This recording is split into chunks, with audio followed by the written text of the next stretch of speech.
மிகவும் அருமையான ஒரு வார்த்தை.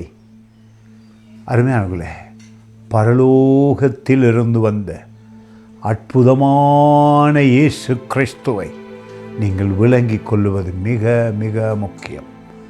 பிதா, சுதன், பரிசுத்த ஆவி என்று தேவனை போற்றுகிறோம், அவருடைய ஃபங்க்ஷன்களை அறிந்திருக்கிறோம். ஆனால் இயேசு கிறிஸ்து உங்களுக்காகவும் எனக்காகவும் பரலோகத்தில் இருந்த நன்மைகளை பூமிக்கு கொண்டு வந்ததினாலே சுகமாயிருக்கலாம், ஞானமாயிருக்கலாம், ஆசீர்வாதமாயிருக்கலாம். கிறிஸ்து பேசின வார்த்தைகள் பரலோக வார்த்தைகள். அது எங்களை வாழ வைக்கும். பூமியை உண்டாக்கினாரே அந்த அற்புதர் பரலோகத்திலிருந்து வந்தார் பூமிக்கு. அந்த அதிசயத்தை நினைத்து துதியுங்கள். யோவான் புத்தகம் 3ஆம் அதிகாரத்திலே 31வது வசனம் மிக அருமையாயிருக்கிறது.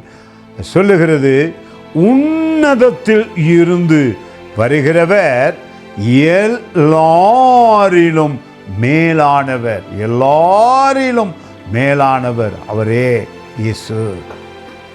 பூமியில் இருந்து உண்டானவன் பூமியின் தன்மை உள்ளவனாயிருந்து பூமிக்கு அடுத்தவைகளை பேசுகிறான். முக்கியம், நாங்கள் பூமிக்குரிய காரியங்களை அதிகமாய் பேசுகிறோம்.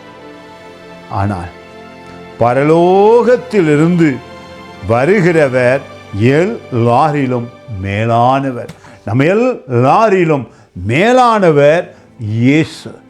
அவருடைய வார்த்தை ஒரு மனிதன் விசுவசித்த உடனே அவன் உடல் அதிசயமாய் சுகமாகிறது.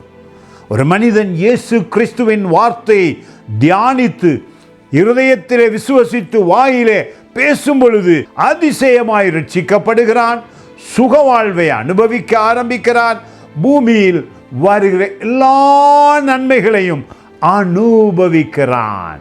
God bless you. Praise Garden Ministries, Norton Bridge, Sri Lanka.